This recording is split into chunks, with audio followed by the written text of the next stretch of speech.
हर केहू पूछ लेके नहीं जाई, केहू पूछ लेके नहीं जाई रे भाई हो, केहू पूछ लेके नहीं जाई, केहू पूछ लेके नहीं जाई रे भाई हो, केहू पूछ लेके नहीं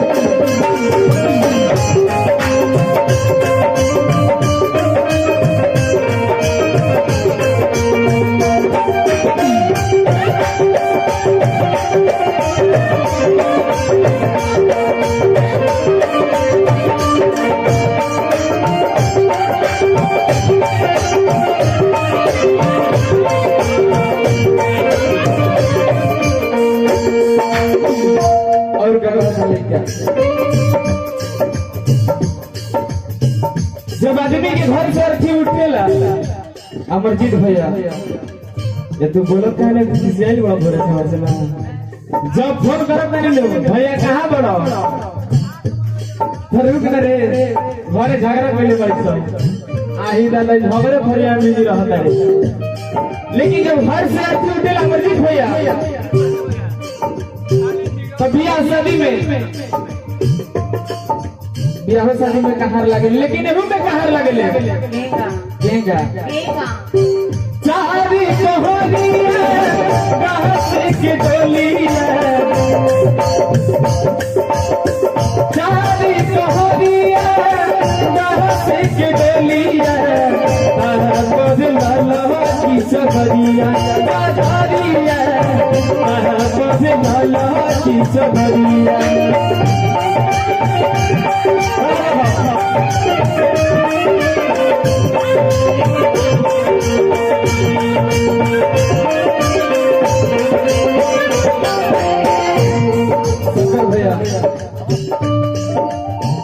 आदमी जब जिएला आदमी जब जिएला तो ओकर महत्व ना बुझाला, जब केहू अपना बीच ना रहेला तो ओकर याद आला कि फलाना होइसा रहे चिलाना होइसा रहे, जी जैसे धरती पे कर्म करके जाला ये धरती पे हुई चीज गवाला, कहल बा कि जैसे करनी वैसा भरनी, चारी कोहरिया घास के डोलिया बदला की सबरिया बाजारिया बदला की सबरिया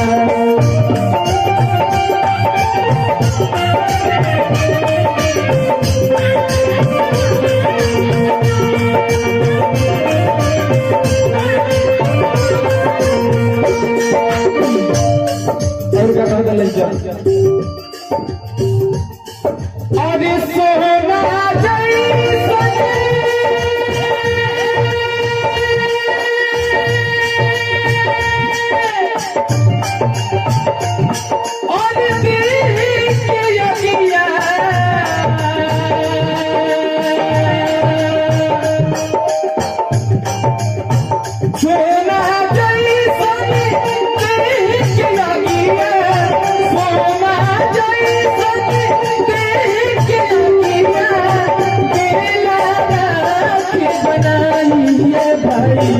कुछ लेके नहीं जाई, कुछ लेके नहीं जाई भाई हो, कुछ लेके नहीं जाई।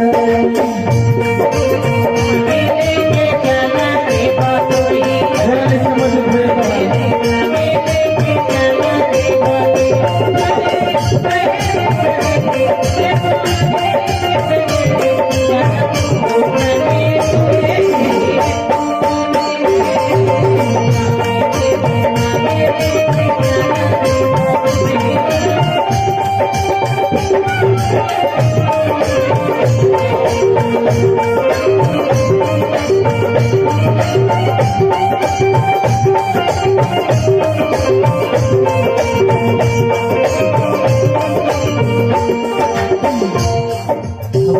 जी की तरफ से बहुत बहुत तरह के पुरस्कार आई है, आशीर्वाद के चाहना रही। लेकिन जीएलएफ में बनाल हुआ कि हर चीज गलती हो कि सही हो, जो गलती है सही के परिकोप ना निकाल रही, परिणाम ना निकाल रही, तो ये चीज मालूम ना रहती है हर चीज गलती होता है कि सही होता है। कैसे कि जीएलएफ में गलत काम करते रहे, फलाना भाई गलती करता है चाचा, अरे है सही करता है,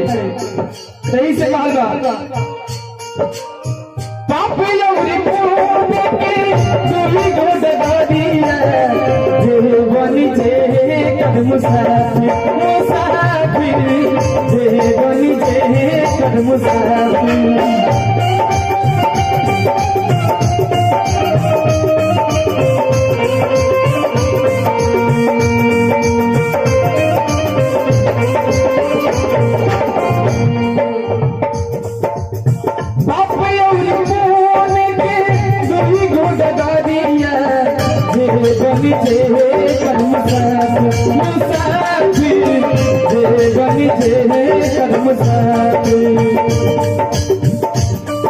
शंकर भैया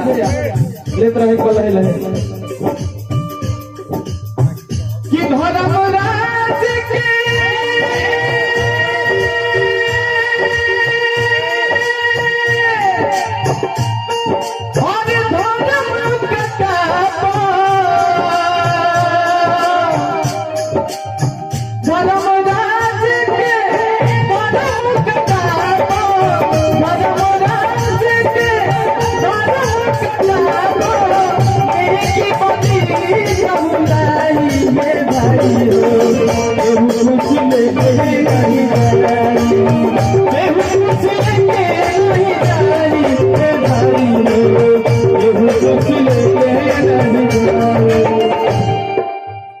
एक बार देखी हम जाना था नहीं सबके अच्छा लगे चाहे बढ़िया लगे सबके ऊपर दोनों हाथ उठाई जा चारे आदमी बानी जो तनी उठाई जा तब लागे कि नहीं तू सब कुछ गावत तो निक लागत चाहे खराब लागत तनी दोनों हाथ उठाई जा चाचा ये महाराज जी तनी जा तबे न उसा दादी तब ऊपर चल गेली, अब ऊपर से हम लोग के जौन हमनी के भगवान हो गेली, अब हमनी के जौन करब ऊपर से उठा के देखो ये सब हमनी के जब तक जिया तनी जा कहल बाकी जब तक जिए के बाद तब तक सिए के बाद अनु तनी दोनों हाथ उठा ली जा मीठा मीठा ताली बजाई जा भैया उहे से लेके बाद अरे केहू कुछ लेके नहीं जाई, केहू कुछ लेके नहीं जाई ये भाई हो, केहू कुछ लेके नहीं जाई।